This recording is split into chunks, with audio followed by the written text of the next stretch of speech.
হ্যাঁ ওর খাবার। হ্যাঁ না না, এটা অস্ট্রেলিয়ান খাবার। রয়্যাল ক্যানিনটা নাই, শেষ হয়ে গেছে, ওদেরটা না। তাই আমি বললাম এটা খেয়ে দেখুক, এটা যদি না খায় তখন কি হবে।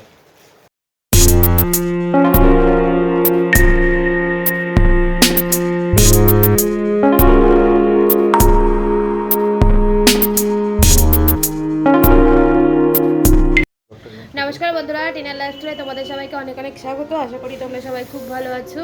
আর ছোট্ট একটা ব্লগ করেছি, বেশি বড় না।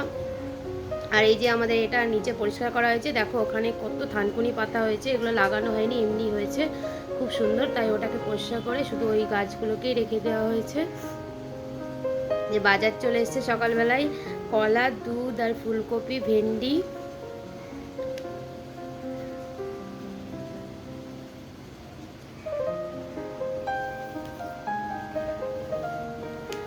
আর মাছ নিয়ে এসেছিলো, ভেটকি মাছ। আজকে ভেটকি মাছই করেছি, ফুলকপির তরকারি করেছি।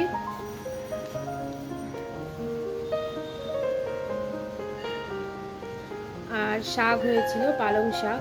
পালং শাক আগের দিনই এনেছিল। আমি, বোন, আমরা সবাই খেতে বসে যাচ্ছি টেবিলে সব কিছু নিয়ে। মাম্পা ওর মাসির সাথে খাচ্ছে, ওটা ওর রোজকার ব্যাপার, ওর মাসির সাথে ওকে খেতে হবে।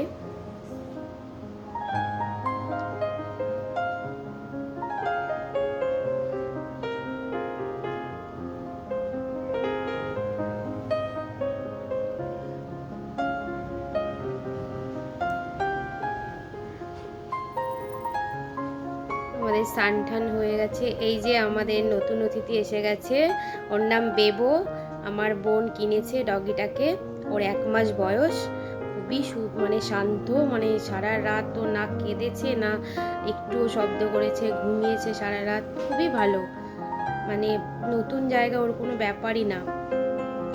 ও আমাদের বাড়িতে কদিন থাকবে, তারপরে তো বোন ওকে নিয়ে চলে যাবে বাড়িতে।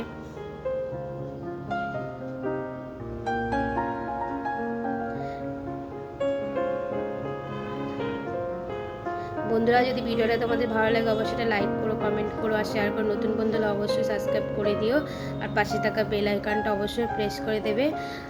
আর এরপরে আমি আবার তোমাদের সুন্দর সুন্দর ব্লগ নিয়ে তোমাদের সাথে আসবো।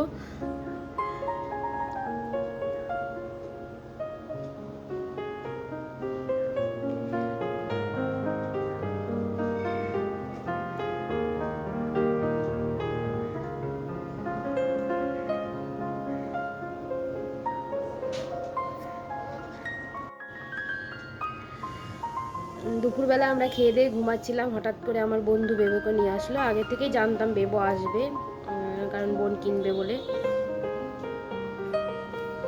নামটা আমরা ওর বেবো দিয়েছি। কেমন হয়েছে বলবে। সন্ধ্যাবেলা এই যে চা হচ্ছে বন্ধুরা। তা ভিডিওটা যদি তোমাদের ভালো লাগে অবশ্যই কিন্তু লাইক করো, আর কমেন্ট তো করবেই। তাহলে আরেকটা সুন্দর ভিডিও নিয়ে তোমাদের সামনে আবার আসবো।